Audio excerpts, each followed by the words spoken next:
familiar mechanics of Soulslikes can be comforting for fans. You know, stamina and weight systems, the classic approach of selectable upgrading stats, and the regathering of lost souls that shape a recognizable gameplay loop. Far from a negative, this reliance appeals to fans who developed a fondness for these staples.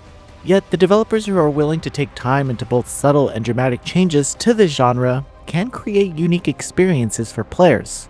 That pursuit stood out when playing the demo of CE Asia's and Sense Games' upcoming Souls-like Limit. After just an hour or two, its fresh gameplay design impressed me, so I eagerly anticipated the full release.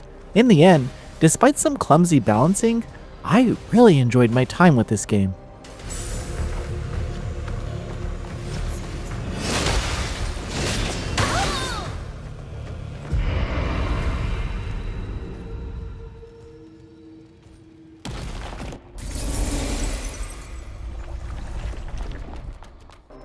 Limit unfolds in a collapsing world where civilization is a mere shell of its former self. Centuries after the destruction of its artificial ecosystem, the land became tainted by a corrosive substance called mud, spawning monsters known as Necros. The protagonist, named Orisa, is a blader, who in this world is a powerful being tasked with restoring branches around the city of Havenswell.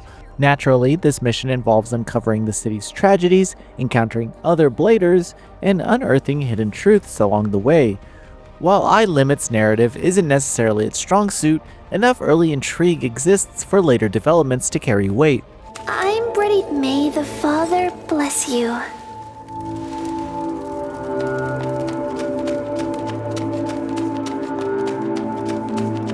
This interest is bolstered by the game's surprisingly compact world, where just a handful of NPCs and scattered notes deliver lore. Despite the story sitting mostly in the background, there isn't an overabundance of optional dialogue, which actually had me slightly more invested than in most other Souls-likes. On the other hand, I didn't feel strong about the main character, who shows little emotion at first. She's serviceable enough as a protagonist given the game's themes, and also the fact that she's a voiced pre-designed character helped me care for it a bit.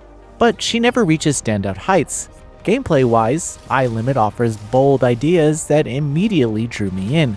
Unlike many other Souls-likes, this title does not include stamina or a weight system. You can dodge, guard, and attack at will, with the lengths of each attack animation acting as your primary limitation.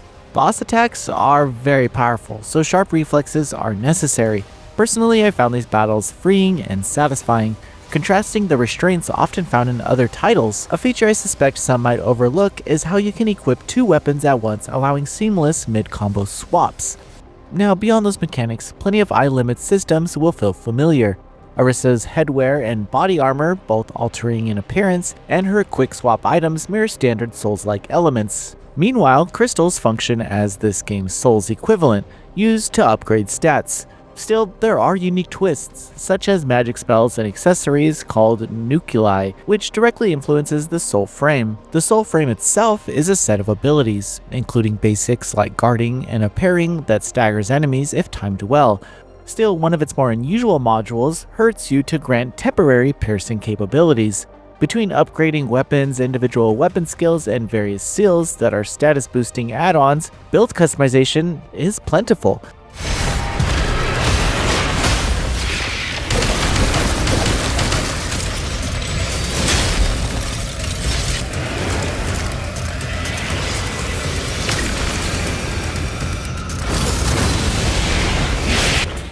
This forms a well-balanced synergy with the ever-present system known as the sync rate. This is refilled by core actions like attacking, as it fuels special moves like weapon skills, parrying, and spells, while also raising your total damage output at higher percentages.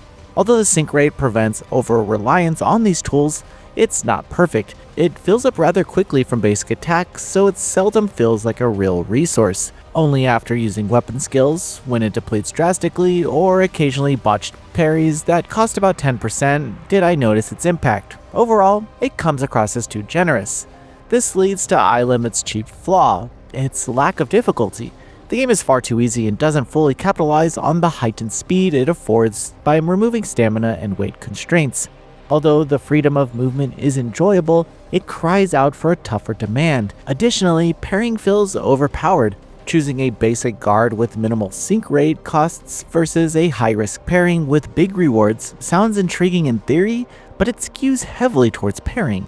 Without exaggeration, just a few successful parries followed by a satisfying counterattack animation, most bosses can be defeated in this process.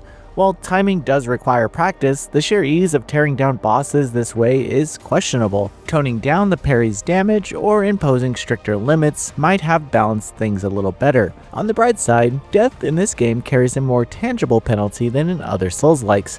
You lose a portion of your crystals instead of dropping them all for retrieval, adding tension when you're hoarding many crystals at a time.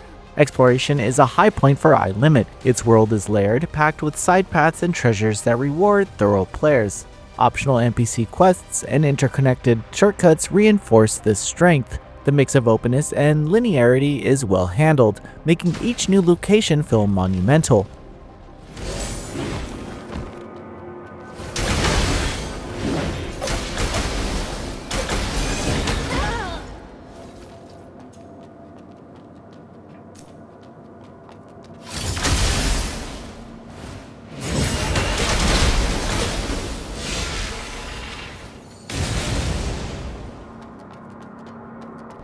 Souls-like veterans will likely feel right at home in this progression style. On a related note, because iLimit doesn't have online features, pausing the game truly pauses everything instead of leaving the action running in the background. And also I should note that on PS5 you can remap the controls in-game. Lastly, I should mention that iLimit received multiple updates during my time playing. Early on in my experience, I encountered poor optimization and a few bugs, the worst being a recurring death loop only resolved by hard closing the game. Thankfully, the team is still releasing patches and a day 1 patch should fix these hiccups. iLimit may look like a standard Souls-like from a glance, but it makes enough distinct gameplay choices to stand out, especially for those who appreciate faster-paced action. Add in a robust suite of character customization and rewarding exploration, and you get a surprisingly satisfying experience that lasts about 20 hours. Yet the low difficulty and mishandled balancing might disappoint players craving a steeper, more demanding challenge. Noisy Pixel is giving iLimit an 8 out of 10. Thanks for watching. This video is brought to you by our supporters on Patreon. Noisy Pixel is run by group of gamers providing independent gaming coverage through news, reviews, previews, and more. Check out our Patreon to help support our continued growth, and subscribe to keep up with all our future content.